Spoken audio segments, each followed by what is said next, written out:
Hello and welcome back to another episode of the Sorry Mom podcast. I know everyone talks about like year after year, time just seems to keep getting faster, speeding up on us. I will let you guys know with this podcast, it is like 10 times quicker getting through the days. There's days where I'm like planning what to do, then there's recording days, there's editing days, trying to create content. It just goes by so fucking quick. I can't already believe it's Thursday. And by the time it's Thursday night, getting everything to upload, I wake up Friday and I'm like, ooh, great, that episode's done, good to go. Now what's next? And then it starts all over again. I already can't believe it's almost June. We are already almost halfway through 2025. That's that's insane to me. And like I said, the podcast has made everything go extremely fast. I wanted to go back to the basics a little bit for this episode. This episode is going to be, I know when promoting this podcast, I talked a lot about some of the life lessons that I learned is something that I wanted to discuss throughout episodes. And this is going to be one of them. We're going to go through Sarah's shitty life lessons because they're not going to be normal life lessons. They're going to be chaotic ones, of course, because it's me. And the last two episodes I did involve some editing, especially the last one. You know, I had to learn how to get audio clips from what we were using when we were out to combine it with the audio clips from using this microphone for Spotify and then editing the clip together for YouTube, which you may think, oh, well, it was only a couple minutes long in the YouTube video and it looked fucking basic. Okay, well, that shit took me hours and hours and hours and hours and hours. Same with that fucking TikTok. That shit took me forever to do because I'm learning. Everything is a huge learning curve with this podcast, including editing. So, to avoid having a brain aneurysm this week, I decided to just go stick with the basics for this one, give myself a little break.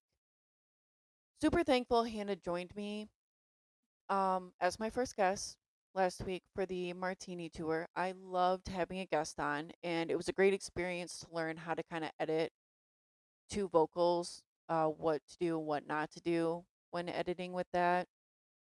Um, and just like overall, kind of the concept of what it would be like to have a guest and to do things outside of this space where I'm normally talking and recording.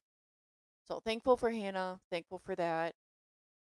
We are planning a part two of the Espresso Martini tour, but if that doesn't happen within the next couple episodes, I will say the next time we will see Hannah will be at Bonnaroo. And I'm so excited to go to Bonnaroo. It's my first music festival. We'll be down there the second weekend of June. 4 days, Thursday, Friday, Saturday, Sunday. 5 days. We will be leaving on the 5th, but 5 days down there, camping out down there, and some obviously the headliners I'm looking forward to. They're going to be amazing, but even all those smaller artists in between, there's like 50 of them that I'm like, oh, fuck yeah. I'm going to be stage hopping all over the place trying to see everyone. So I can't wait for that. And unlike the Espresso Martini tour, if you remember 2 episodes ago when I was like, oh, there's going to be two YouTube videos. There's going to be one of the normal podcasts with clips edited in, and then there's going to be an extended one behind the scenes of everything that happened. Yeah, well, guess who forgot to get any sort of content after like the second Espresso Martini? If you're listening on Spotify, I just pointed to myself because that would be me. Another thing I'm working on is that every fucking second is content when you are trying to do shit like this. So Bonnaroo is going to be my next big content event that I'm going to try to just get every moment of. Works out for me because I already like to record everything all the time anyway. It's just a lot of the times that shit doesn't make sense, or obviously it's not stuff that I'm posting. So kind of learning how to take what I already love doing and capturing crazy random moments, but making sure it can be edited in a way that makes sense or is useful to what I'm doing for the podcast. So super excited for that. You will see Hannah again.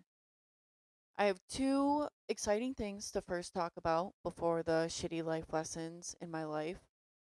First one, my parents are coming this weekend to visit, and I love when they get to come to visit. Super excited to see them. Last time they came down, we all went to the Cincinnati Zoo. We got to feed the giraffes, got to visit Fiona, the social media sensation hippo that I love. I love all the hippos there. I love all the animals there, but I was really excited to see Fiona.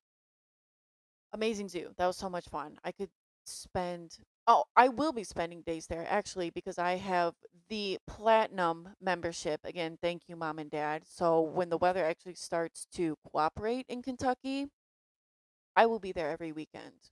I will feed the giraffes every weekend. I will visit the animals every weekend. I will be posted at the zoo. But this time we are going to a Cincinnati Reds game this weekend. My parents have been to other MLB stadiums before. This will be my first besides the Tigers. Obviously, originally living an hour outside of Detroit, I've been to more Tigers games than I can count. So I'm excited to experience a new team, new stadium. They better have good fucking food, good fucking drinks. We're getting some Reds gear a little bit before. Detroit sports are always number one. Don't get it twisted. Do any Cincinnati fans watching this right now?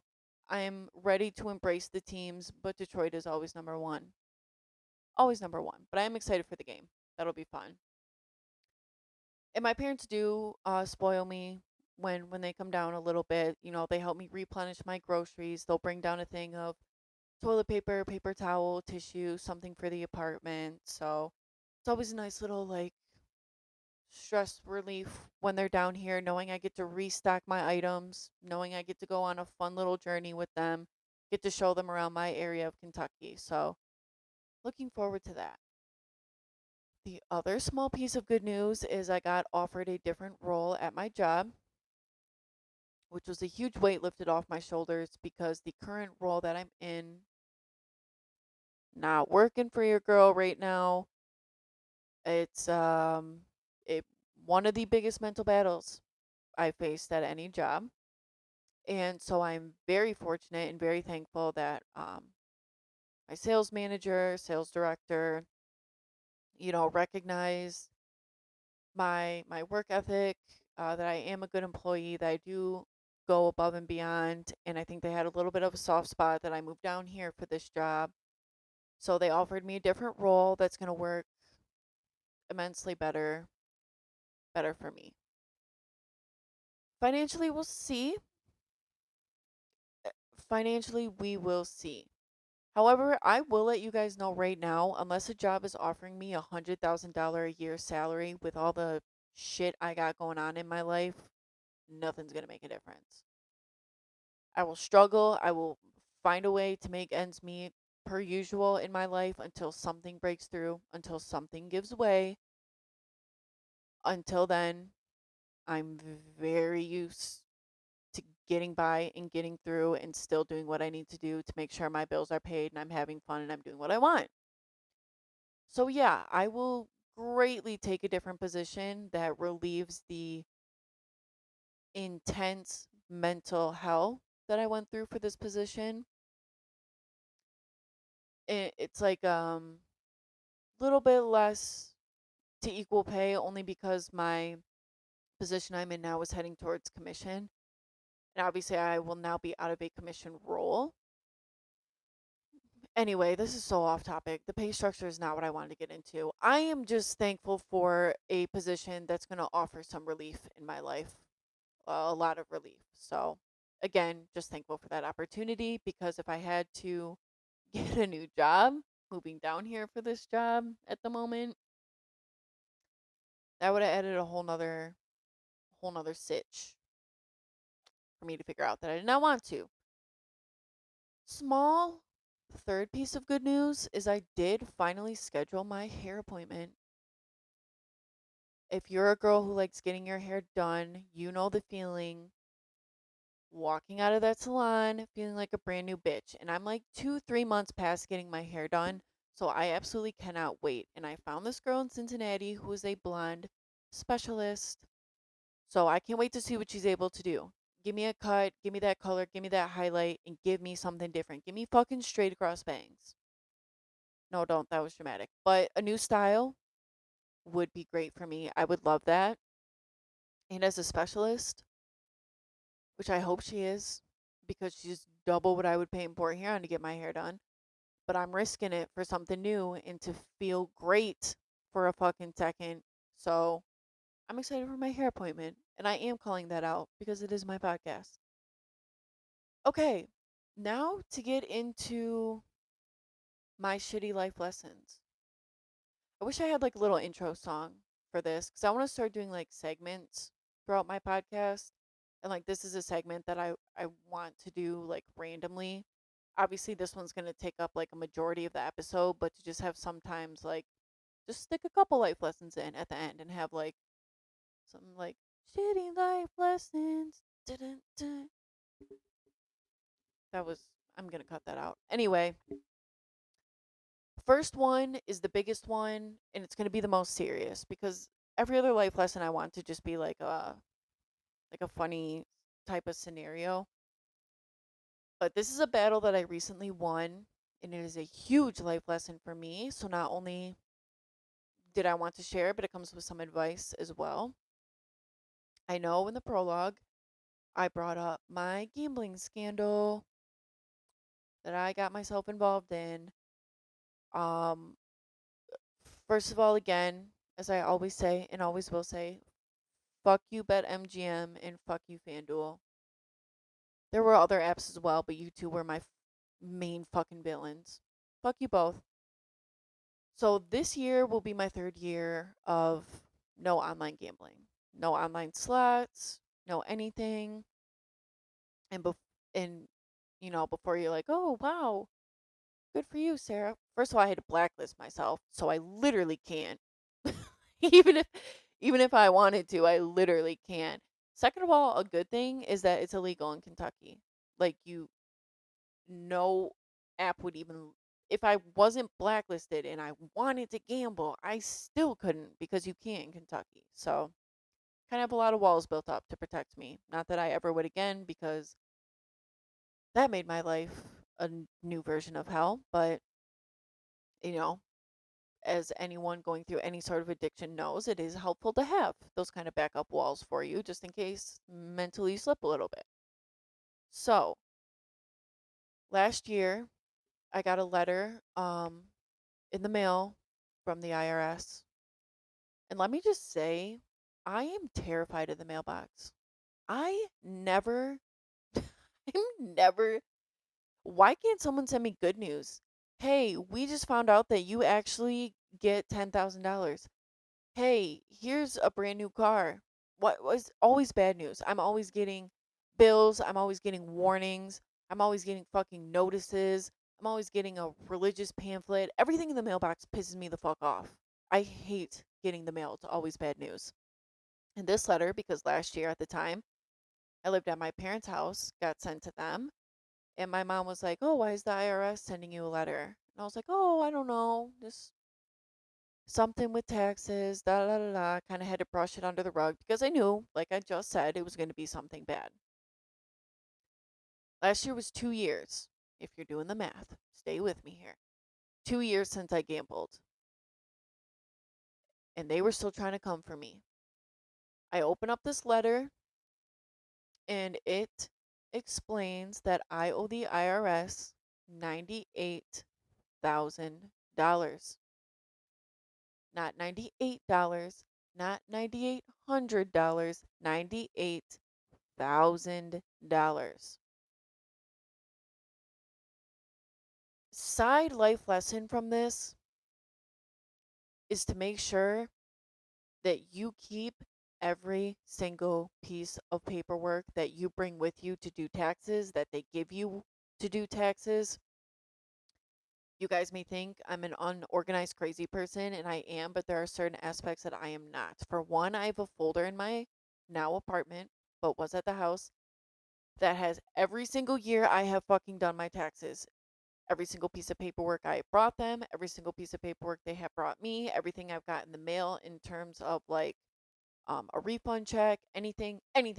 I keep everything because the IRS, I don't know where it comes from. But they've always terrified me. They're just a scary group of people.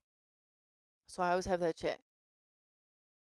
But they were claiming that I didn't report anything gambling wise from that year.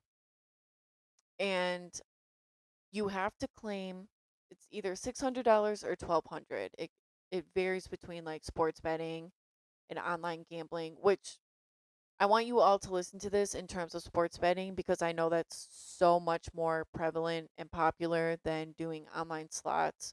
So if you, a loved one, your significant other, a sibling, whoever, sports bets or maybe does online gamble with the slots, listen the fuck up because I'm an expert now. If you win that large amount in terms of $600 or 1200, again, it varies. You not only have to pay a percentage of that winning in taxes, but everything you win needs to be claimed as income. Whether you won $5, whether you won 40, whether you won 400, all has to be claimed as income. Anything over those large amounts also has to be claimed as income, but gets taxed separately. Super fun. I literally looked at this letter that said I owed $98,000. It also said I had 4 weeks to respond. Otherwise, the IRS would have taken that as, okay, you agree with the charges. That's what you owe. Knowing I had 4 weeks to respond, and there's no one better at being last minute than me, I literally put that shit in my dresser drawer. And I was like, not today. Not today. I need 1 week to process what this letter is saying. I need another week to pretend that it's not there. And then I will dive into it. So that's what I did. That was my plan of action. I ended up taking the letter to the place I did my taxes with that year.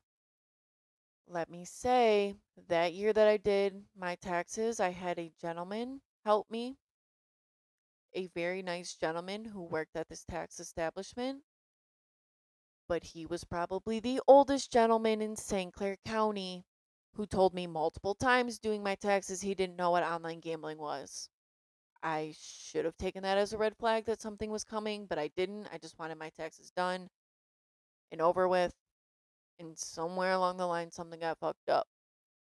So luckily, this new lady who worked there helped me out. Pause. Because if you are that lady, I don't know how you would ever find out or hear about this podcast. But if you're listening, you are my fucking hero. One day, I'm going to buy you something amazing. I'm going to get you 500 gift cards. I'm going to get you a new outfit. Girl, whatever you want, because you saved my life, whatever you want, I will get you.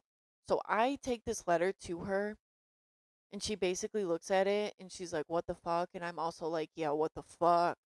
Like, we got to do something about this. She goes, do you have your tax stuff from 2022? And like I just said, my pro tip, keeping everything, I was like, absolutely, I do. So I bring her all of that. She looks through everything. She looks through what the letter is saying. Not only did I report everything that I had as my winnings, um, the app BetMGM sends you statements of your large winnings in like a tax form. So I had brought all those in when I originally did my taxes that first year. So I had copies of all of those, documentation of my winning and loss statement. Um, because I mentioned, if you win that six or $1,200, you have to pay a percentage of that. If your losses for that total year are greater than your winnings, you don't have to pay the individual percentages. You just have to claim it as your income. Because my losses were insanely larger than my winnings, I never had to pay on individual winnings. but my overall winnings reported as income put me in a slightly different tax bracket. So I did have to pay a hefty fine that year, but I did everything right. And this is what I was like showing her through the paperwork that I brought. So she typed up the letter to the IRS for me. She responded for me. She even faxed it for me so we didn't have to worry about a delay in the mail or anything happening because I am a last minute bitch. So she faxed that over. A couple months later, I hear back from the IRS. They're like, oh, we're looking into your case. Like, fuck. Couple months after that, I get another letter. This is now just when I moved down to Kentucky. So they fucking found me. Um, that said, you're right. You don't owe us $98,000. But we do see that you owe us $26,000. So I call up my tax lady and I'm like, you know what? Positive. They knocked it down. We're headed in the right direction. Whatever you sent them, whatever you showed them, knocked 60 plus K down. So we're getting somewhere, but I know I still don't owe this. And she was like, yep. So she's like, hey, I need your tax information from this year. I think it was even the year before the gambling year. So I marched my ass into the UPS store, faxed everything over from that other tax year that she needed. Again, she wrote up the letter, typed it, whatever she did, faxed it to them. And a little while later, I get a letter in the mail, which I should have grabbed for this video, honestly, to show. But it said my new amount that I owed. Now, mind you, each time I've opened this letter, I've been terrified. I'm looking at it, and this one said $29. 29. I went from owing $98,000, but because I was prepared and organized with all my tax stuff, and I had a wonderful human being help me fight the IRS, to $29. I literally signed the paperwork, stamped the paperwork, mailed the paperwork. I was like, yeah, I'll take that. I'm done fighting. You're scaring the shit out of me. I will pay you $29. Absolutely. And that's my life lesson for you with that one because the IRS will garnish wages. They'll take that car, they'll take that house, they'll do what they can to get their money. Those letters are not fun, they are threatening, and they are scary. So, my advice and my life lesson, a couple in here: one, don't gamble in sports bet, gamble in general. Two, report everything when you do your taxes because they came after me 2 years later when I gambled for like 5 months, 2 years prior, and whatever I won in between, they came after me for. I know some people who have gambled for a couple years now, 2, 3, 4 years, who have passed the message along that sometimes they don't report everything. And if you think just by squeezing by 1 year of not reporting and they didn't come after you a month later, I don't want them to come for you, but please don't think that they aren't. It's they will it's the government, you guys. They're not going to give up a hunt for that. So if you think, "Oh, well, I didn't turn it in this year and it's already been a couple months and they didn't say anything, so I'm going to do that again next year." If you have year after year after year after not submitting your winnings, I will keep you in my thoughts and prayers because part of that $98,000 that they were claiming I owed alone was a $14,000 fine for claiming for me to file, like claiming that I filed incorrectly, was just a fine alone. Do with that information what you will. That's just my advice. Report everything to the IRS.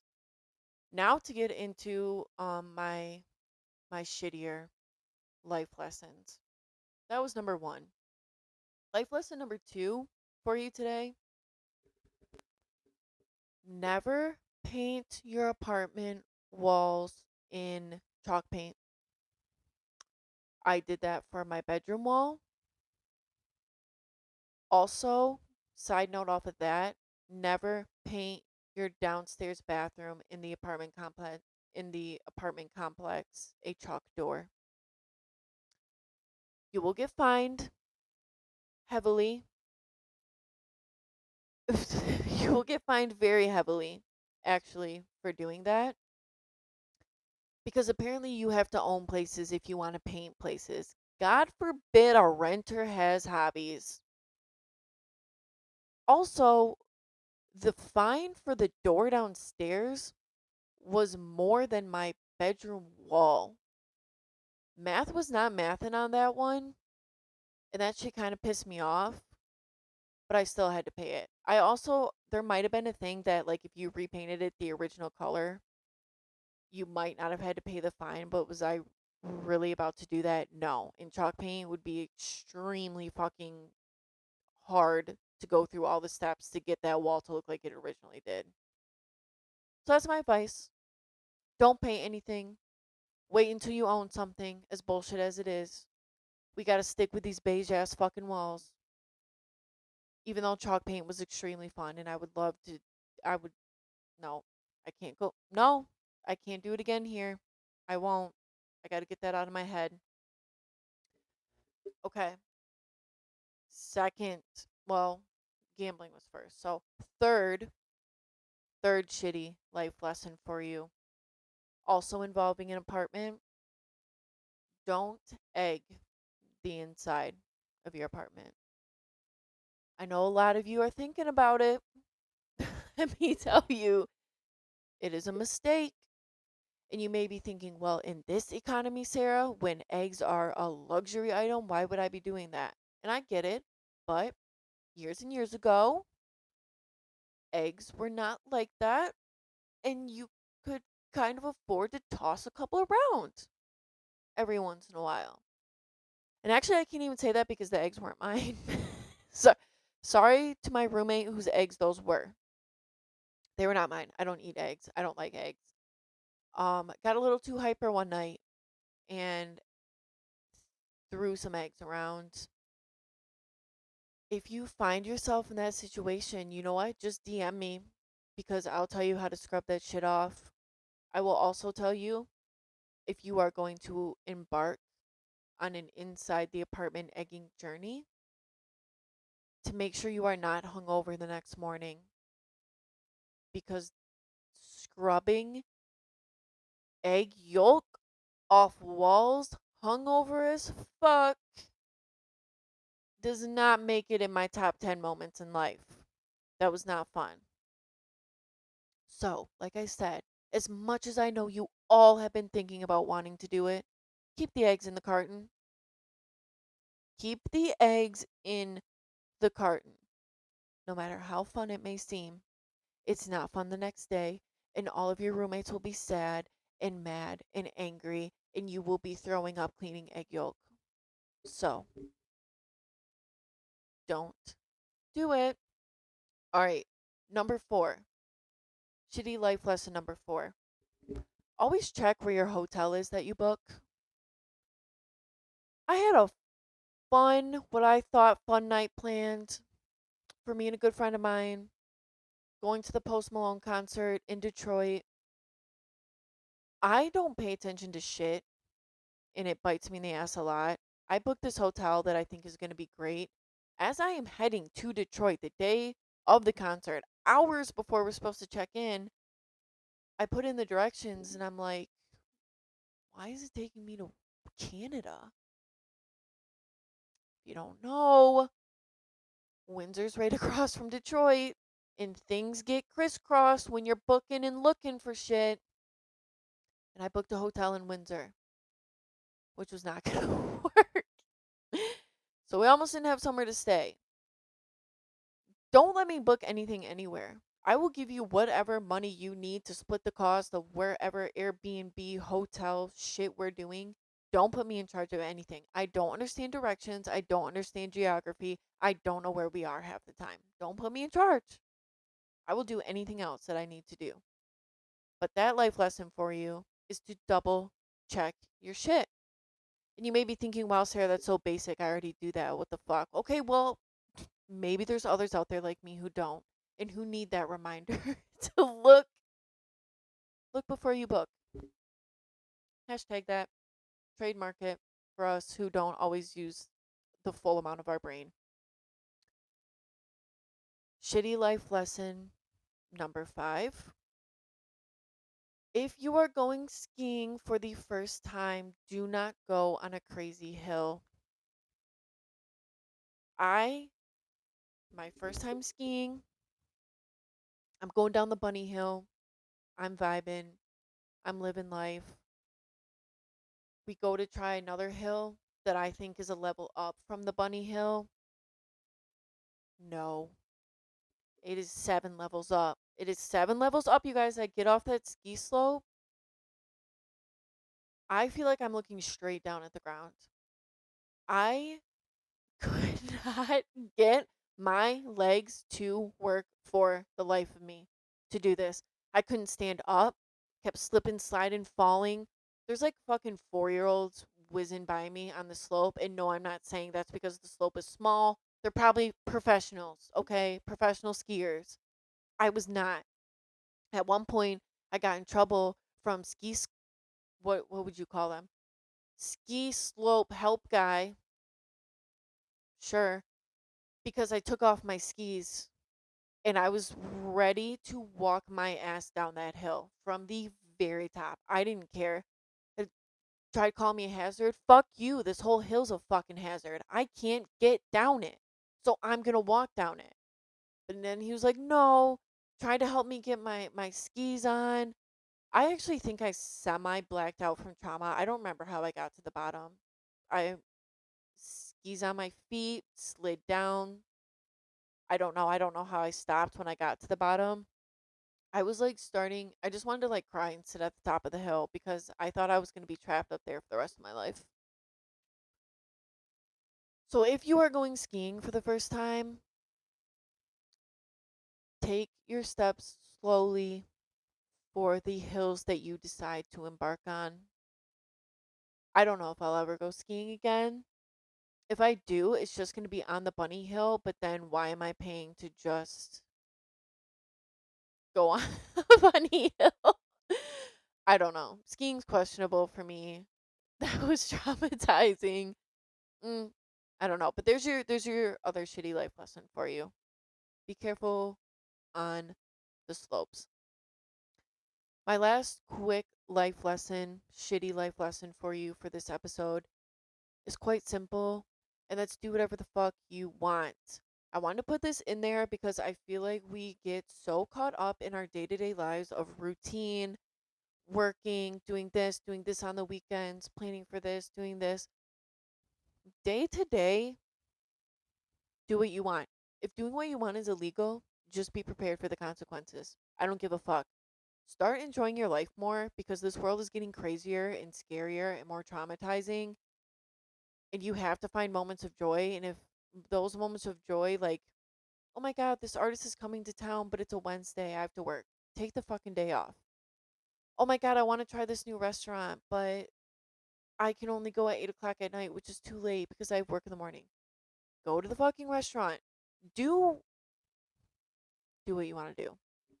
I could go into that for an hour, but I'm gonna leave that as a positive to end on the shitty life lessons. Okay. To wrap up this episode, doing something a little fun for the next episode, and that is going to be my first Q&A. I want all the questions so I can give you all the answers. On my Instagram in the link tree is going to be a link to a website that you can type your questions. And I'm also going to keep it posted on my Instagram story. Like I'm just going to repost the link every day so you can see like the area to submit the questions in. The questions will be anonymous so I won't know who's submitting what. You can submit 10 questions a day. You could submit 2 total. You can ask me questions as crazy and out of pocket as you can think of. You can ask me what my favorite food is. You can ask me about a certain story, a certain event. Just bear in mind, I am still fully employed. So some of my answers might have to be slightly censored. But I want all the questions. I want the basic ones. I want the crazy ones. I want you to submit 5 a day. I want you to submit 100 total. I don't care. Give me all of them so you can learn more about me, as if you haven't had enough of me already. You're going to get a little more. So it'll be something fun. I'm nervous and I'm scared, but I'm ready for them. I'm ready for them. Thank you guys again so much for listening, for the support, for the love. I'm going to start I'm gonna start posting more on TikTok. I realize that I need to get that going. I need to get that up and running more seriously. I do have content that I will be posting here shortly. And if you see me post something on TikTok and you're like, "Ew, embarrassing," or "Ew, that's cringe," or "Ew, why would she do?" Imagine how I feel fucking posting it. Okay, but that's what we have to do. If I want exposure, if I want to get my shit out there, unfortunately, TikTok is the key. I'm not a TikTok fan, but I will be utilizing it. Still going to post on Instagram, but I'm trying to transition to make TikTok more active, posting more often. So if you haven't followed me on there yet, I would appreciate a follow, a like, a comment, whatever you are willing to give that day. I will take. Anyway, I think I just said this, but I already can't remember from 3 minutes ago. Thank you for listening again. Thank you for the support. Have a safe weekend. Have a fun weekend. Do something that you want to do. I just said do whatever the fuck you want. Do whatever the fuck you want to do this weekend as long as it doesn't involve harming others. Yeah. I love you all. I'm going to go have fun with my parents coming in town. I hope you guys get to do something crazy and fun as well. And I will see you here next week. Same time, same place.